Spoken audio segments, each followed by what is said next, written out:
Sometimes you just wake up and you want to paint. You know, I left Belize when I was at the young age of 8, so I did have some of my childhood there.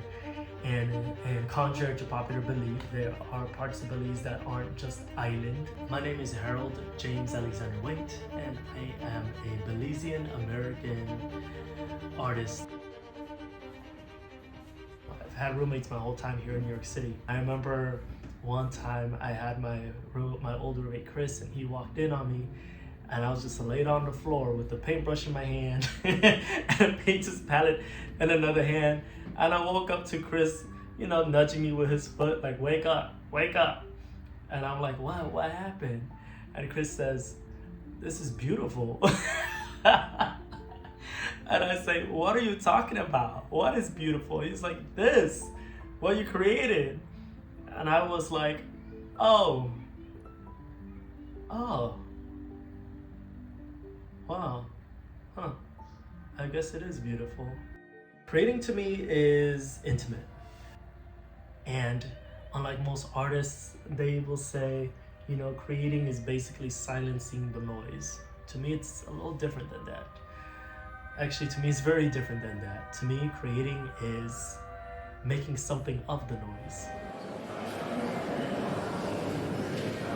My mind is so noisy.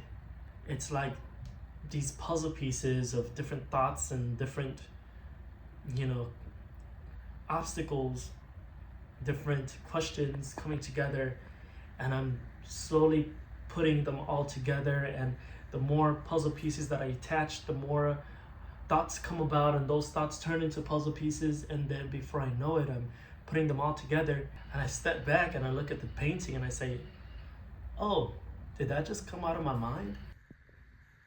I also have a huge mixture of culture in me, right? And I like to embrace that culture by really celebrating it in my pieces, finding people who I find that are super immersed within their culture and immersed within their individualism. I always find myself gravitating to those type of people, and usually those type of people inspire me to paint them, because I like to capture moments, and people being themselves quite often is a moment now in a world where people are anything but themselves. I want to say being an artist is easy, but I wouldn't be telling the truth. Being an artist is hard. It's hard work. I mean, you have so many things fighting against you. You're constantly trying to prove yourself.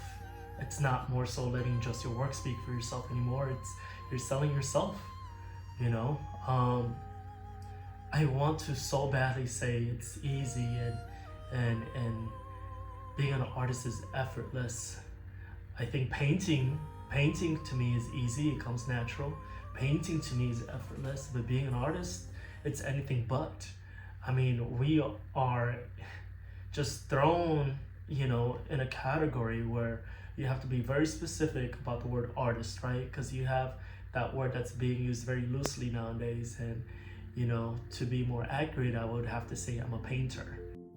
But it's also the oversaturated social media platforms that are now filled with art. It makes it a little bit hard for the introvert to, you know, stand out and say, hey, I'm back here. So I first started training in art when I was back in like elementary school, middle school, and high school. I didn't go to college for art. By the time I was in high school, I had spent my entire life, my entire upbringing as an art student, constantly like gifted art programs and like AP art programs and all that. So one of the biggest influences in my life has been my mother. I come up from a very, very creative family. My dad, he plays 7 instruments.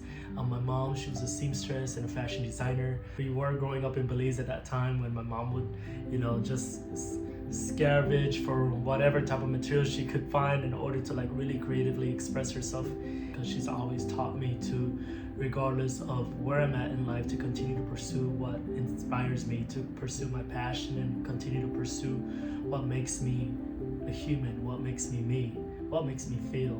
And that's why I know for a fact that I would never be able to abandon my art because, unlike, a day job, to me, this is a passion. The passion is something that, you wake up every single morning and you just think, like, how can I do this better, or what else can I create, or what else can I bring into this world? Or sometimes you just wake up and you want to paint.